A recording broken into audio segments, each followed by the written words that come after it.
Welcome to another episode of Digging Deeper. My name is Bobby. I'm here with our new executive pastor, the one and the only. I love to introduce people like that. That's good. I am the only. The one and the only. Jeremy, middle name Nix. David. Jeremy David. Your parents man are after saved, God's own heart. Brother.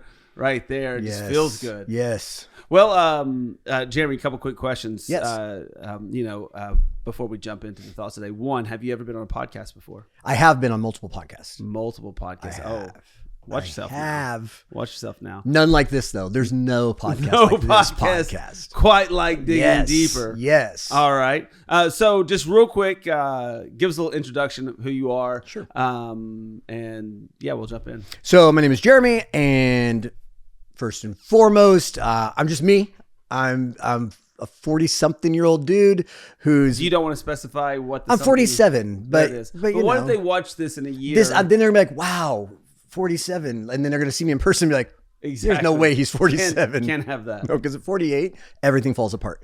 But I'm a 47-year-old guy. I'm married for 20-something years. Just kidding. I'm married for 23 years and two amazing sons with my wife, Lindsay, born and raised in San Diego, and spent some time in other places, but no place like this place. And yeah, so that's a little bit about me. What else do you want to know? Yeah. So for those of you, I think what we're going to do today, just for those on the podcast right now, is we're just going to take a little bit of time, get to know you a little bit. We'll probably jump into some thoughts around the message. We could probably do both. I mean, I don't know. But yeah, so if you're listening, you're new to the podcast, we typically record this and we focus on Sunday's message. Right. But because Jeremy is new to our team, so he officially came on staff at the end of April. As Pete was transitioning off, Jeremy was transitioning on. And Jeremy's been at Rise now since... It'll be 3 years on Father's Day. Wow. I didn't realize it was Father's Day. Father's Day was my first day here. I came to be with my dad on Father's Day. That's so awesome. 3 years on Father's Day. And you stuck. And I stuck. Hey, that goes to say, like, if you're considering like Father's Day, like what your plans are, 100%. Your plans should be go to church and bring your family to church. Absolutely. And you never know what someone will do. Yeah. And so when I got to Rise, it was pretty early on. Jeremy is he's a business owner, still a business owner, but his full-time occupation when I arrived, he was a business owner. He launched his own business, a successful one, and was a part of the church in incredible ways. And I'll never forget, I think we were sitting at Public Square, and it was probably November. It might have been October, but it was pretty early on. It was pretty early on. I think it was October. Yeah, after a couple months of me being here. And you were like, hey, I felt like the Lord said, just serve, do anything you can to help me. And I was just so like blown away by it. And you're like, so if you ever need anything, let me know. I remember we left. We didn't really talk about that. We talked about our stories a little bit. Yeah. And it was at the car. And because I feel like the Lord, when you came, I told Lindsay, I remember clearly waking up with just knowing in the middle of the night, just woke up. Whenever I wake up in the middle of the night, I think I probably learned from Samuel. It's like, okay, God, I'm here. What do you want? Like, you want me to pray? And so sometimes when I can't sleep, I'll just pray. And I remember clearly knowing, I told my wife, I think our role here is to be like armor bearers or like errands, and to just be quiet. Let's make sure that's clear because of what happens later, but quiet and silent supports to Pastor Bobby and Megan. And so we had gone to coffee, and I don't drink coffee, but I watched you drink coffee, and I was very intrigued. You sipped on a water or something. I think I drank a water. That's it. And I was proud of myself for that. I also had I don't know if anybody cares, but the avocado toast there is phenomenal. The avocado toast. So good. So good. We shared stories and just talked about our lives. And then when it was when we were leaving, and I just said, I wanted you to know, like, hey man, I'm in your corner. And I know ministry can be tough and lonely. And I see all that. And I'm like, if you ever just need somebody, just know we're supporting you. Yeah, then we talked about we were going to go to a burger joint up in Oceanside called Tanner's Prime. Mm-hmm. And then I told Jeremy last week that my oldest had a soccer tournament in Oceanside. Yep. And so I took him to Tanner's Prime. What's funny is I had to tell both Jeremy and Megan that I went before we were all supposed to go together. Yep. And Megan was like, I can't believe you would have went there without me. Coincidentally, Jeremy was also like, I can't believe you went there without me. I feel like it's just interesting. Like, I've probably passed Oceanside multiple times since we had that conversation. And never once did it occur to me like, oh, maybe I should abandon my commitments to Bobby and go to Tanner's Prime, and then just to have it kind of this nonchalantly put like, hey, if you guys haven't eaten at Tanner's, I think that's what you said. Have any of you eaten at Tanner's yet? I'm like, no, because we're going together. There was multiple people in the room. Yeah, you know? but I'm like, no, but have you eaten at Tanner's? And apparently you have. And I've heard my son told me it's like by the way, this podcast is not brought to you by Tanner's Burger, No. but apparently it's really good. But if they're one of the 48 people listening, then, throw a sponsorship up or something. We'll eat at Tanner's once a month. Oh man. So we got to go. But anyway, so that's how it started. Like, that's how our first conversation was. And I just left going, hey man, I don't have any needs or anything. I just wanted you to know we're here for you. Yeah, and what's crazy about that, I think it was October, because I don't think we had heard a definitive from what Pete felt like God was leading him in yet. He was still navigating what that looked like. And so I was like, I just put that, sort of stored it in the back of my head, back of my heart. And then it was just a little bit later when Pete and I talked further about what God was speaking to him, because God was speaking to him pretty early on, before I even got here. Yeah. But we had another combo, and then I was like, wonder what if. Well, I was like, I mean, the Lord already spoke to Jeremy, and the qualities of being a business owner and your ministry background, maybe we'll take a moment and talk about that as well. I felt like would be a very good thing for our church, for our staff, for our team, and just for where we're going as a church. I believe God's got, he's had incredible things in store for our church throughout his existence. And I believe that God continues to have great, 100%. Incredible things in store. And so, so after you told me that, and then after I talked with Pete, I was like, okay, well, maybe Jeremy's the guy. And then so we met, what was it, November? Yeah, like late November, I think. Late November, maybe early December. We went over to Tyne Coffee Shop. I'm always taking Jeremy to a coffee shop, and never once takes me to a 7-Eleven, but it's fine. I like that diet soda. People don't know me, but I like big gulps a lot. Yeah, no. I'm working on it. Hey, so the Lord's at work in your heart with big gulps. So we went over and we sat down, and I was like, hey, look, man, this is like far off. I don't even know the timeline of it yet, probably the summer. And I presented the possibility of stepping into the role of being the executive pastor of the church, where when I left the meeting, I was like, there's no way he's going to say yes. And that's how I felt when I left the meeting too. And again, remembering that, I remember you called and it almost felt urgent. And you're like, hey, I've been putting this off. I need to talk to you. Yeah, you've probably caught on to a little this. bit. When I have something sort of burning in the heart and the mind, yes, let's just talk about it right now. Yes. I don't like to delay it too much. So yes, it was one of those. Yeah, and so I'm like, okay, and I said to Lindsay, people should probably know, like, my boys are 19 and 22, so it's just me and Lindsay at home until this week where they both moved back in. But so you'll hear me say a lot. So I said to Lindsay, because it's just me and her, and we love being together, and so I said, hey, I think God's putting this to work. I'm going to be a safe place.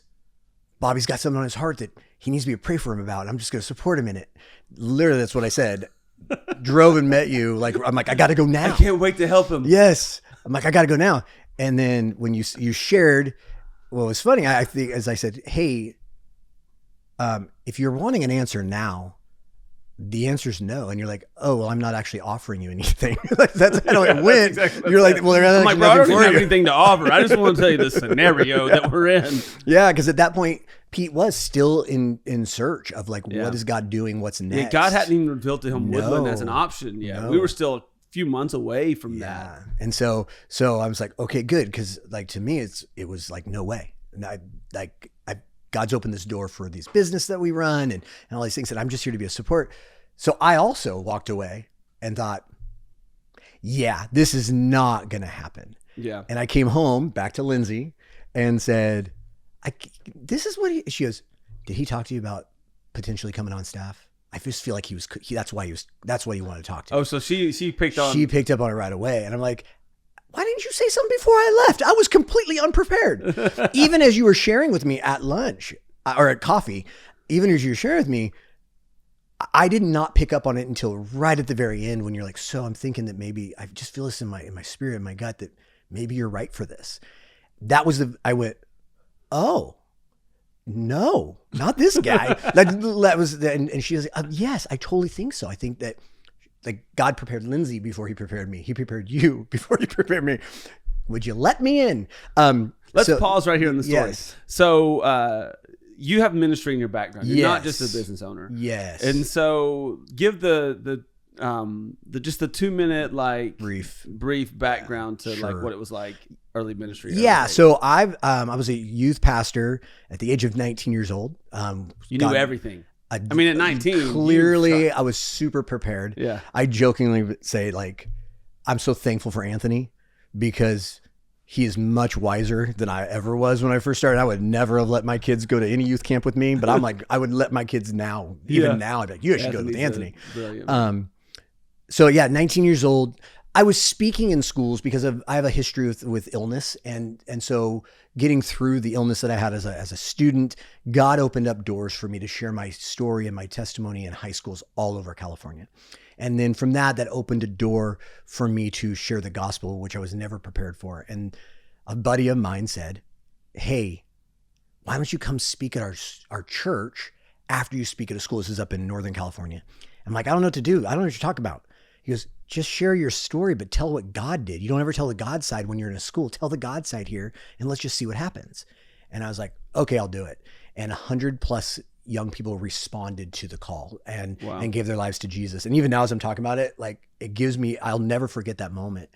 It changed my life because there's something about in encouraging. There's another thing about seeing transformation. Yeah. And so I actually stayed up there for a month and just would go speak at a school, then do an outreach, speak at a school. No idea what I was doing. God just did it. And so that led to a door opening that at 19, almost 20, stepped in as an intern right before the youth pastor at the church I was at resigned. And I became the youth pastor overnight at 19 years old. And God did amazing things there. It was a small church. There was about 300 people. 20 students, 25 students in the youth group when we started. By the time we left, God had multiplied it to 300 students. Cool story for those of you who are listening. Sorry, we're going to go get back ahead. to it. No, go. Cool story is it was 2 weeks ago. Yes. 2 weeks ago, Jeremy walks up this guy and he introduces him to me. Yeah. And it went like this. Hi, my name is, we're not going to say his name. Yeah. My name is, and I used to be a student. He was a junior hire in my youth group. Yeah. And so, I don't know, 25 years later, give or take, he's rocking up here. Yes. All because he ran into Lindsay at Target. And one of our other staff girls at Target one time. And so, so that was like a really cool, like amazing 360 sort of like moment. But keep going. So. So the Lord, like I said, literally multiplied and saw that youth group grow from 20 to 300 students. Kids were became super bold in their faith. We did some of the craziest stuff that I can't even, I to this day say, God, he qualifies the call because I had no idea what I was doing, but God did it. What would you say to someone who feels like God is like sort of like opening up doors for them, but they're afraid to walk through them? Oh man. I'll say what John Ortberg said in a book I read. If you want to walk on water, you got to get out of the boat. Yeah. You got to take a step. Yeah. And I made a commitment when I was sick to God. And this is what I live by for that, especially that first part of my life. I'm not saying I didn't live by it other times, but for the first part of my life in ministry, if a door opened and that had anything to do with Jesus, I was going to walk through it. Yeah. And that's what I would say. You have to take a brave, bold step. Let me ask you a second question. Follow up to that is someone takes a step and they feel like they're in the same boat that you were in, that they are not qualified to do what God is calling them to do. And they've walked through the door. What do they do? How do they handle that moment of feeling like, I don't know if I'm ready, or I don't know if I can, I don't know what I'm doing. Yeah. Like, what kind of advice would you give them? Oh, well, first of all, I keep saying God did it because it was God. I also was fortunate, and I would say most of us have this if you don't find it. I was surrounded by really good, wise people who had gone before me. I made a point to have other people in my life that knew what they were doing and could say, hey, that's probably not a great idea. Hey, have you considered this? Yeah. And many of them weren't at the church that I worked at, but they were a part of my life. Yeah. And so having good people around you to guide you that have been where my grandpa always used to say, where you are, I have been, and where I am, you will be. Find the people who are where you would like to go and ask them to be a part of the journey with you. So that's another thing I would do.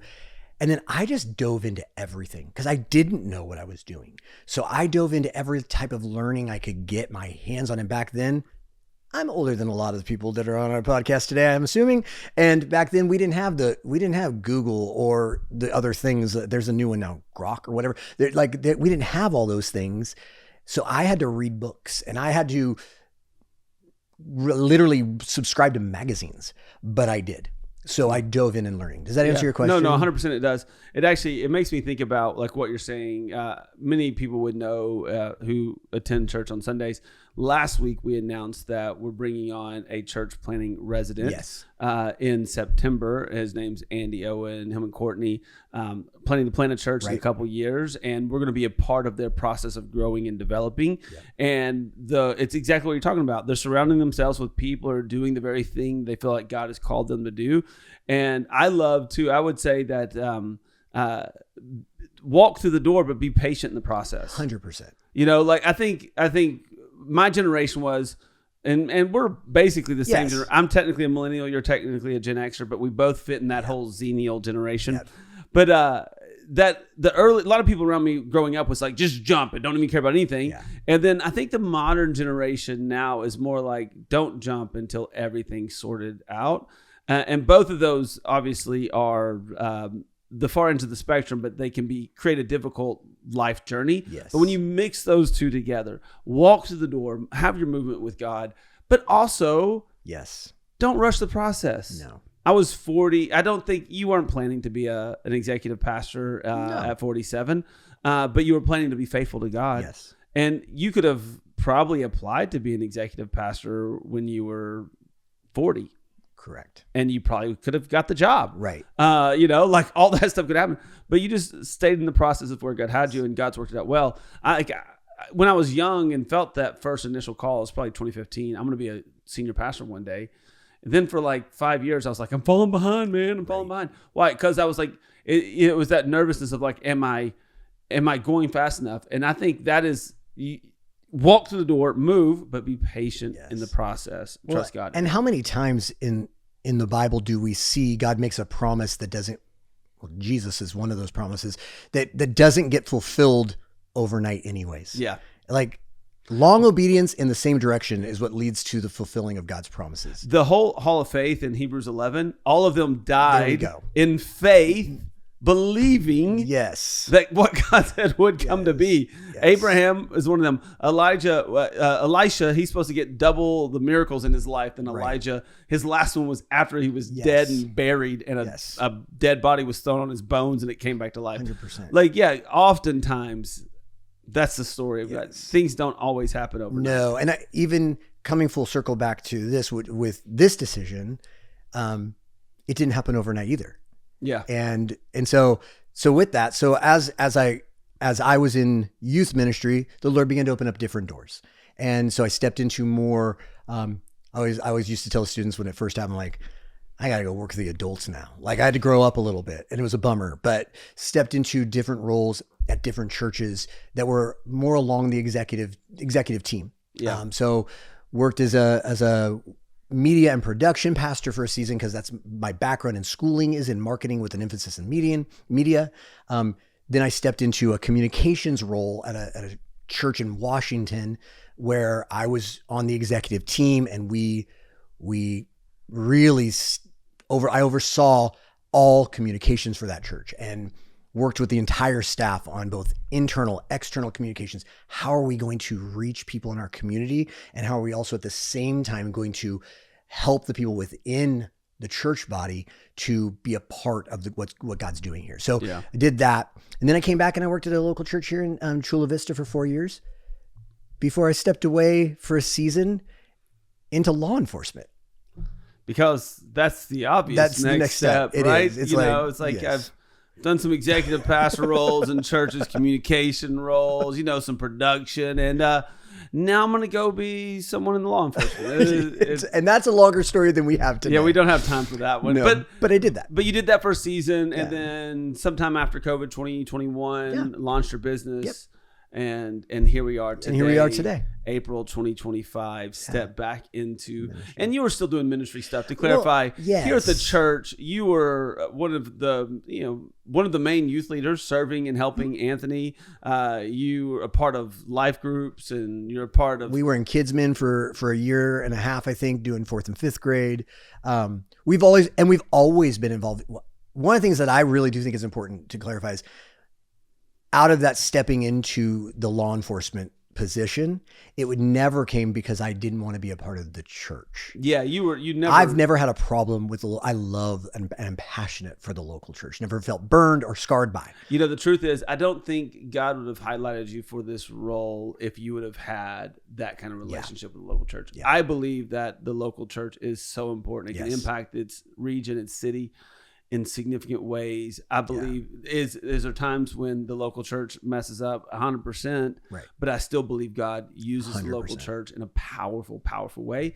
And I think it's important for team and church and volunteers and people who are part of the church to know that.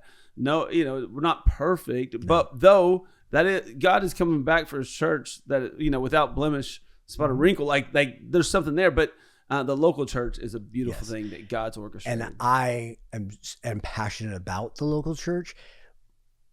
Rise was just, what's interesting about all of this is Rise, for me, I was looking for a local church that I felt like, I want to be a part and connected here. Rise was the first after many attempts. Yeah. Rise was the first that I was like, this is the place. I remember telling sometimes this that happens, right? Yeah. We had someone come on Sunday and, someone showed me the card they had written. Maybe it was a digital card. I can't remember, but they showed it to me. Penny did. And she's like, look what it says. And it said, I've been trying to land somewhere looking for a church. I think I found my new home. Yeah. I love that. And that's how we felt. Yeah. That's how we felt. And then we did. We slowly and quietly got involved because I know myself and you and I are good. We do good banter because both of us are good at saying stuff and I'm really good at getting loud, but probably louder than you. And so I'm like, my typical approach is like, I'm jumping all in and doing everything. And for whatever reason, and I don't know the reason, this time was, I'm going to take my time. Yeah. And we're going to make a home with a community of friends. And then maybe we'll see what God has. And so that's why it was so interesting when you did say, hey, I think this is for you. And I went, hey, I think you're wrong. Not because I would never do that, but because I couldn't imagine that would be me. Yeah. I was like, no, God doesn't have that for me. Yeah, like it wasn't on your radar. No. And again, why would it be? Your business was going so well. Yeah. Life's good. I mean, you're empty nesters. Yes, we have all the freedom we've never dreamed possible. Last year was your first year of empty nested. Yes. And all of those things. So why would it be on your radar? It wasn't like you were on some corporate track line to get to that place. No. But just, I think oftentimes when people are faithful, use the phrase long obedience in the same direction. Long obedience over time. Yeah, over time in the same direction. Yeah. That idea, like you've lived that life. And I think, I don't know. I think part of me, I feel like it was God I know 100% know it was God who highlighted you early from the beginning before I knew anything at all. And you were going to start in May. You ended up starting in April. I did. Because it was just the schedule of things. We were still navigating the transition timeline. And I wanted to be able to spend time with Pete and like get to know how and get to know you, and get to know the staff in a way that I wasn't being paid to do it. I just wanted to do it. So I just started coming in. I think eventually like, hey dude, you keep coming in. We probably should start this thing. Yeah. If you're going to keep coming in every day, let's start paying you and making it. Yeah. And I think originally we thought Pete might last to the end of May, and then it got moved to the 21st. So it ended up working out. Worked out great. It's about a month overlap. Yeah. And so so I'm excited, man. I think that our church is. There's so many things that our hands are in right now that we're looking to navigate. And I'm a dreamer. I'm a visionary. I mean, as a business starter, entrepreneur. I don't know. I just feel like some of those things that were up in the air are starting to get pulled down and put legs on them. Yes, in a really I'm excited good way. for some of them. I'm really all of them I am, and I'm probably, my dream job is never been to be the guy dreaming it, but I really love to come along the side, the guy who is, and make it happen. So I think that's where the combination becomes really exciting. And so I know we haven't talked about it on the podcast, but we're launching something called Discover Rise. August, first part of August. First part of August, for anyone who starts coming to the church that's brand new, whether they've given their life to the Lord here for the first time or they've moved to the area and they want to land here. It's an opportunity for people to get to know the heart of our church, what makes us tick, who we are. And to find their step into it. And to go, where do we fit? So it's like getting to know them getting to know us. Yes. And for people like, you know what, I'm interested. I think I might want to make this place my home. Like this is to be a new church. We don't really do membership classes like they've done traditionally. Some denominations do, and they swear by them. Rise doesn't have membership formally like that, but it's a way for people to know, hey, what is this church really about? Yes. And so we've been working on that for a little while now. And the truth is that was being worked on before you got here. But we landed the name after you. Were you on staff when we picked that name? Yeah, you and I, we walked in and I said, you know, when they do this, and we both went, that's the name. Yeah. And we did that. It's like, I think week 1. Yeah, it was pretty early on. And so like we got that in the works, and then some other things as well, just to help people track into church life, to make sure that people aren't falling through the cracks. We're really looking to bolster our life groups and what it means to train up good leaders. We have so many great leaders who already serve in that area, but we want to continue to create a space where people can walk in the calling of God in their life here at the church. I've heard stories of people like, well, I really wanted to do this for God, but I really didn't have space at the church to do it, so I had to go somewhere else. And that's a common story. And some churches are like totally cool with that. They're like, all right, cool, yeah, go to that church and do it. But I want to be the type of church that I want us to create space and margin to where if God's doing something in someone's life, that they can step into it and grow into it. Whether that's like leading a group or helping on a worship or creative team or just being a part. One of our guys who's newer, he's been around for a few months now, but he was serving on our fit team and was getting scheduled once a month. He's like, hey, I'd love to get scheduled more. And he wants to I could tell his heart is like, I want to step into a leadership role. I want to be someone who is helping shape and move the culture forward. And so Jeremy's involved with a lot of that, helping oversee with our men and our women. So Rice City men, Rice City women. He's helping us, not like, obviously Jeremy's not leading the women or he's not leading the men either, but he is helping oversee the people who do. And and I'm just, I'm super passionate for that. Like 30, what did we just say? 30, we're at 36 people are now. Yeah. I think the number's 36 baptisms for this coming week. This coming week. And what we want to make sure that it doesn't, that their stepping doesn't stop at that step. Yeah. And that that we now discipleship is in this thing. Yes. It's not about like something I instituted when I got here is like, hey, we're going to offer people to respond to the gospel and become followers of Jesus every Sunday. And, there's some people transparently who are like, I don't know if I like that. And other people are like, no, I do. My heartbeat behind it is I want to see people walk through that door of transformed life, salvation, relationship with Christ. But it's not just about getting them to the door. So for me, it's a great thing to know if 4 people this weekend committed their life to the Lord. That is a great thing to celebrate, to acknowledge, and to get excited about. But that's not the end of it. No, it's everything that happens between going, I'm going to become a follower of Jesus. I'm going to get baptized. I'm going to get plugged in. I'm going to serve. I'm going to become generous with my life. I want to grow in the ways of God, the knowledge of God, the understanding of God. I'm going to walk out what it means to live a life of fruit in the Holy Spirit. Like all those things happen in the context of being a part of the church. Yes. And that's what I'm so excited that we are really putting together a way to facilitate that growth. Yeah. Because growth is the pursuit. Yeah. And so if growth is a pursuit, we have to provide avenues for that pursuit. Yeah. And so I think that is, to sum up, a big part of what I get to be a part of here is that specifically. There's a lot of other things. Yeah.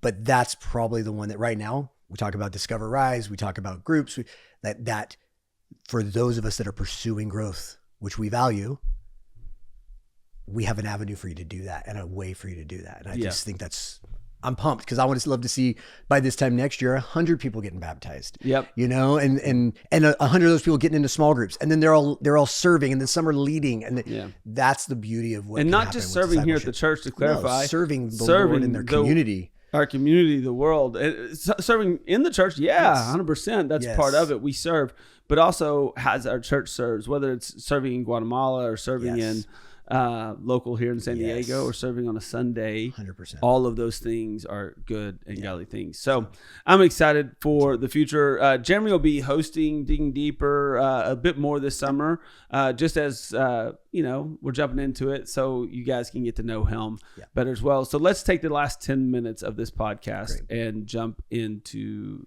Sundays. Ruth. Yes, the book of Ruth. Yeah.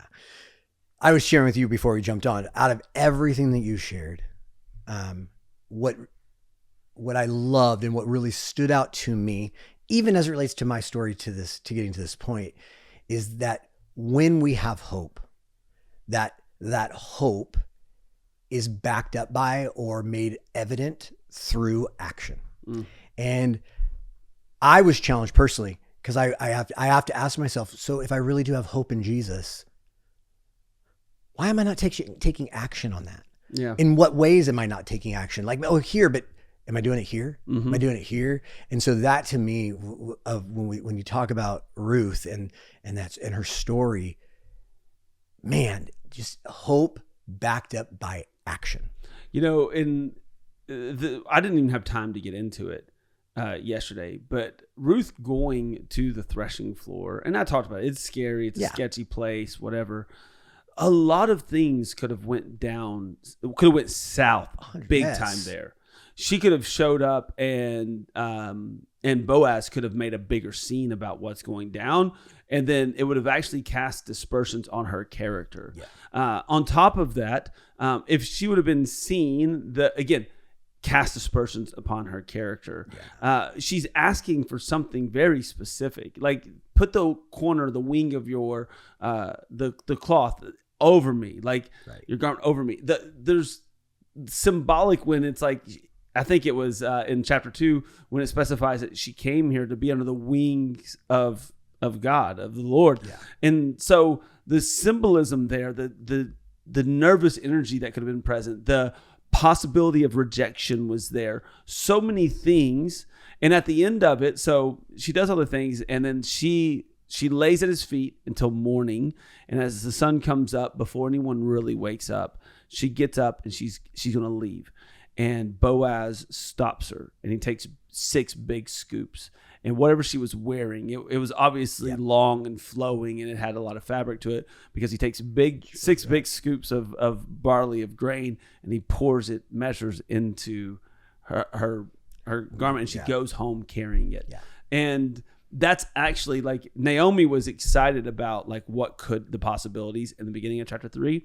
But by the end of chapter 3, she goes, "Oh, don't you worry. This man is not going to rest until this is done." Yeah. Some translations use a literal term. They say it's actually about pursuing rest. Like, I think Naomi says it in verse 1 of chapter 3, and like the NASB or ESV is that it's time that I find rest for you. Mm. The implication there is that Ruth is working, and she's working hard, but Naomi wants her to find rest. Yeah. And so rest is going to be found through redemption, and redemption was the second half of the message. But then at the end of it, it's this imagery. In the beginning of verse 1, it is, in chapter 3, verse 1, it is, I need to find rest for you. And at the end, she says, this man will not rest until this matter is taken care of today. So it wasn't a delayed thing, even for Boaz. I think Boaz had some hope. I don't know all of Boaz's story. We know he's a good man. We know he's a respectable man in the community. But, and obviously Boaz thought Ruth was, he might have been a little smitten, 100%. No doubt in it, because it is a love story. It is. But I even think in that moment, what does Boaz say to her? He's like, you could have went after rich, younger guys. Yeah. He's like, basically, you could have had any guy you wanted, Ruth, but you came to me. Yeah. His place of humility even was inspiring. But I wonder too, even in him, he's like, oh no, I got hope this is going to happen. And his hope inspired action. Yes. Because what did he do? He literally went to the guy, and he could have done it poorly, and he could have done it wrongly, and he could have done it in a way that lacked integrity. But this story, and I maybe mentioned that on Sunday, there's no immorality happening here. No. There's no lacking of character or integrity in the story of Ruth and Boaz. It's actually drenched with it, because what Boaz could have done is redeemed the field himself and married Ruth and been like, well, I just wanted to, and it's fine. But he wanted to do it right according to the way of the Lord. Yeah. So he goes to this guy and he's like, hey, you gonna do it? And the guy's like, yeah, And I'll buy the land. There's this part of Boaz, though. We don't know. But that's going, I hope he didn't Oh, know it it. has to. Yes. Well, I think that's the way, like if you were going to ask me to do something, I'm trying to figure out which way I would say no to. Like, if you dump it all at the beginning, he could have been like, hey, listen, hey, Ruth, you could marry Ruth if you wanted to. She's gorgeous. And if you marry Ruth, you also have to redeem the field. And, like he could have went that route at first, but he didn't. I think he might have been testing the waters. Hey, you're supposed to redeem a field. You got money. You can buy this field and give it back to him, right? And he's like, yeah, I'll buy the field. I'll redeem it. Okay. Just to give a little more context here of what you're signing up for. Right. And I don't know. I think maybe he did it in that pattern for a reason, to sort of make sure, one, the guy knew what he was signing up for. And two, it actually, I think, speaks to the thing that he cherished the most. He didn't need Boaz didn't need the land. Yeah. And he was, like you said, I think there's something there. Obviously, this is a love story. Yep. And if he wanted him to know, if you do this, this is what matters. You got to take care of her. I think I wonder too, like, we know in the book of Ruth, she's called a Moabite. Mm-hmm. She's often called a Moabite. But even Boaz at that point says, hey, when you do this, you will also acquire Ruth the Moabite. Right. Even specifies that level of detail. I don't know if there's something there, but when I read, these are all little questions that pop up in my head. But it all comes back to the fact of what we're talking about here. Hope inspires action. And I mentioned it yesterday. I think it's just worth a mention on the podcast if someone's listening and you haven't heard the message. It's not about hope in an outcome or circumstance. The place of our hope, if it's not going to fail, it's got to be in Christ. Yeah. That is the one place it needs to be. And so the whole point was like, get your hopes up. And if your hopes are up, action's going to follow. You're going to walk out what it means to be a person of hope. Yeah. And that being a person of hope will flood into all the areas of your life. Yeah. So. Yeah. And then all of it at the end, and we talked a little bit about this earlier, but at the end of it, Ruth and Boaz didn't even see it, that all of that hope and action led to Jesus. Yeah. Yeah. It was many, many generations later, obviously. But Ruth, great. Naomi was the great. I think Ruth was the great. Obed was the grandfather. Mm-hmm. Jesse was the father. David was the son. And I don't know. I read it when I was reading it yesterday. Honestly, I teared up both services, and just the genealogy part of it, and the restoration. And people may have missed this, but there's a tie-in to week 1, to Mother's Day, to last week. That if you missed it, I think you missed it. In chapter 3, rest in verse 1, rest at the last verse. Mm-hmm. In the whole book of Ruth, the first chapter is about Naomi. And then it progresses and it's about Ruth and Boaz. And we all look at the book of Ruth. I mean, it's titled Ruth, about Ruth and Boaz. But that last part of chapter 4, they took that baby Obed and they handed that baby to Naomi. And they said, now you have. The Lord has restored to you the son. And the Lord has given you Ruth, who is better than 7 sons. And Naomi takes that child, puts that child to her breast, and holds that child tightly. And she, in chapter 1, was defeated. Right. She was hurt. Right. She thought God had abandoned her. She thought all hope was gone. And in chapter 4, verses 13 to 17, we see not just the glimmer of hope come back, but we see hope restored. Right. And she's holding on to a child where she was once left bitter, she's now left whole. Where she once thought she had no future, no life. Right. She didn't even want Ruth to come with her. I have nothing to offer you. In chapter 4, we see that all of that is turned around. Yeah. All because She trusted God. It wouldn't have happened if she wouldn't have went back to Bethlehem. Right. It wouldn't have happened if she wouldn't have went back to the presence of God, to the place of God, to the land of God. And I think sometimes people get in Naomi's boat and they stay far away from God, thinking, well, what's the point? Yeah. And if your faith and your hope is in Christ, you got to come back. You got to trust him in the process. It didn't happen overnight. They went all through the barley harvest, all through the wheat harvest of the summer. It didn't happen overnight. But once God set everything in motion, it was going to happen. Yeah. And, that was the reference I made yesterday. It was 1,100 years later when we get to Jesus. Because it was about 1,100 when Ruth had Obed. But it was about 1,100 years later, we find the redemptive story of the world was attached to that moment. And I don't know, just God's at work. God's at work in a powerful way. I think, even speaking of your story, Jeremy, I think God's been at work in your story in a powerful way. And you know that. Yes. But even through the moments of in full-time vocational ministry, out of full-time vocational ministry, as a law enforcement, as a business owner, God's been at work. God knew where we were going to land at today. God brought you to this church in 2021.